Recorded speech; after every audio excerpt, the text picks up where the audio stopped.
Now, Congressman, you Town Hall quoted you today saying the president, you said complimentary things about President Trump, needs to tell Kevin McCarthy that, sir, you do not have the votes. It's time to withdraw.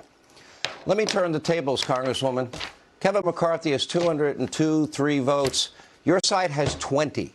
So if I'm going to use your words and your methodology and your math, isn't it time for you to pack it in and your side to pack it in, considering he has over 200 and you have 20?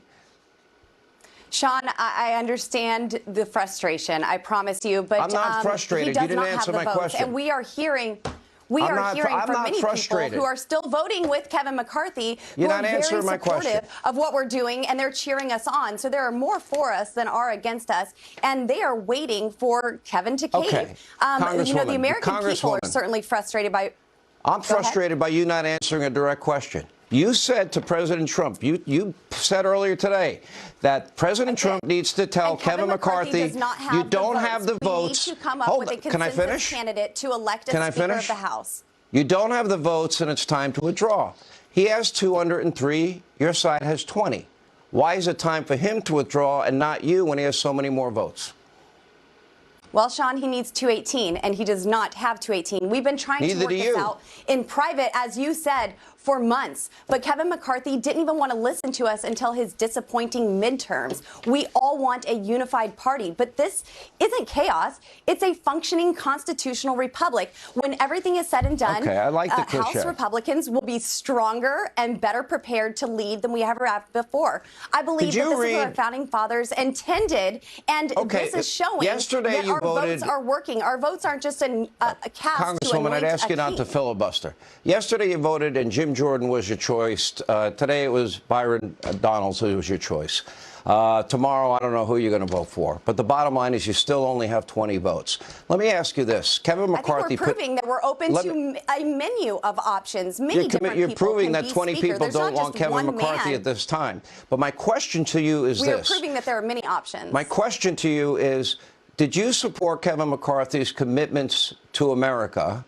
And do you not believe that he's going to follow through on his written promises? His commitment to America is not as strong as I would like it to be. And we have been working on the rules to change the structure of how Washington, D.C. is run and operated. Sean, you know more than anybody how broken this town is. This is something that we have an opportunity to rebuild, to restructure. Congresswoman, and it takes the right tools and the right leadership to do that.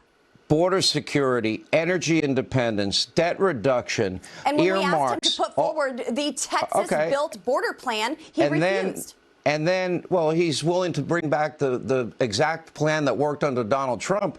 And then he also has pledged investigations into the FBI and DOJ, the influence peddling of the Biden family, the origins of COVID and Anthony Fauci, the withdrawal from Afghanistan. My question is, right speaker. Do you support? And it's not going to be Kevin McCarthy. Do you support all of those agenda items he promised? Of course I do, but I do not trust Kevin McCarthy at this point to deliver on those promises, especially when I go into good faith negotiations with him, and then he comes out and lies about what those conversations were, saying that members demanded that's your characterization. He's not here to answer. We want. So let me ask you this. He's already apologized to one member in private because he won't apologize to him in public for spreading lies about that meeting. Here's my question. So you and others fought hard for a motion to vacate, with only 5 Republicans able to trigger that motion.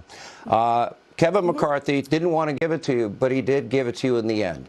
To me, that's kind of an insurance policy. Can I finish? But he didn't all the way. He did not. Wait a minute. Sure. He gave you what you asked for. And one of the things that I've been asking people, I'm asking you tonight, who is your final choice for Speaker? And if you can't get more than, let's say, 30 votes, will you follow your own advice that you were asking Donald Trump and withdraw?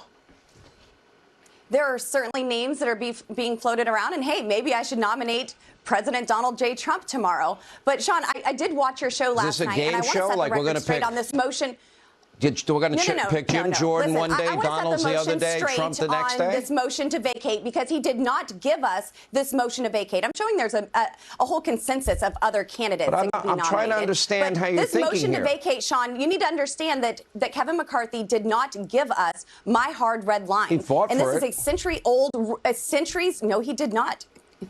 No, I know that he made the promise. That was written by Thomas Jefferson. I know he made the promise since because 1837 with 5 members, Sean, with 5 members, not one member to offer the motion to vacate. So my question is this: Nancy Pelosi's you haven't answered my question. So if you have. You cannot demand more responsibility. Yesterday you supported Jordan. Today you're supporting Sean. Donald. That's not the way this works. We need a check and a balance on the third in line. Who is your let's have a final answer. Who do you want to be Speaker of the House? Maybe that's for the conference to decide. We need to come together. Who do you want? I'm asking who you want. What does it look like, life after Kevin? We need to find somebody who can actually unify the Republican Party. I have offered plenty I would like to know. Let some other folks start offering there other are 203 people, and you have 20. I respect the 20 of you. I respect all of you. But I'm asking you, based on your own words, you as well. Who is your final? Let's have a final answer. Who do you want? Who will you only support to be Speaker? It's not that hard. I am willing to have conversations with the Republican conference to come up with a consensus candidate. We are offering people right now. It doesn't have to be a member of the Freedom Caucus. It doesn't even have to be a solid conservative. But we have to have those tools in place. More than half the Freedom Caucus supports McCarthy. So you don't even have a name. Because and we're now going into day 3. Are afraid when you are threatened by committee chairmen to not be placed by steering members. Right, let me ask a final question. If your final candidate on a committee, and then Kevin McCarthy affirms that, that's a scary place to be. We are here to legislate. We are here to get the country back on track. And when you have people making threats like that, it's difficult to make that decision. But we are going to get there. I am fine doing this. We're in day 2. It's okay. The government isn't spending money, sending it to Ukraine, so the American taxpayers are certainly winning. Politically, Congresswoman, you and I agree on most things. We don't disagree on many things. Yes, we do, Sean. And I do have respect for you. And I believe that history will show that I'm on the right side of this, Sean. Well, you can believe in your position, but I'm using your words. You said to President Trump, you said, we're very clear. He doesn't have 218, so you need to ask him to withdraw. If by Friday, you and your group of 20 don't have a name with 30 votes, is it time for you to withdraw? And if not, why do you support a double standard? Last question. Kevin McCarthy does not have 218 votes. Kevin McCarthy will not be Speaker. And you have 20. Kevin asked you a very specific question. If by Friday you don't have 30, I will not, Sean. I will not withdraw. Our asks were not petty of Kevin McCarthy. They were not self-serving. We simply were asking for commitments on what the American people want to see. They want to see a vote on term limits, a vote on the Texas border plan to secure the southern border. And for crying out loud, Sean, we asked for a vote on a budget that actually balances.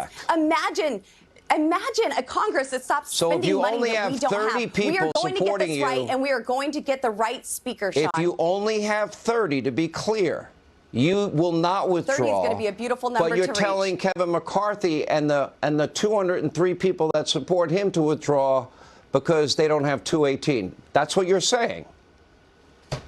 Look, it's obvious by tonight's motion to adjourn that Kevin McCarthy and his supporters are already getting voter fatigue. And I asked you a simple question, Congresswoman. I feel like I'm getting a liberal I'm not going an to answer support from a Kevin liberal. McCarthy, Sean. Okay, so even if you only have 30 votes, Kevin McCarthy, you will not abide by what you told President Trump to abide by. Which I don't believe I will be. I feel like we've made progress. Look, I love President Trump. You're not going to turn me on him. You're not going to pit him against me. Not trying to pit him against you. That's what you said to him. And I am standing. I have seen the broken trust. I have seen the lack of accountability. Well, we are getting phone calls saying that we need to stop this. Kevin does not have the votes for Speaker. Period. We need to find a consensus candidate, get this right, and get our country back on track. Thanks so much, Sean. Appreciate it. All right.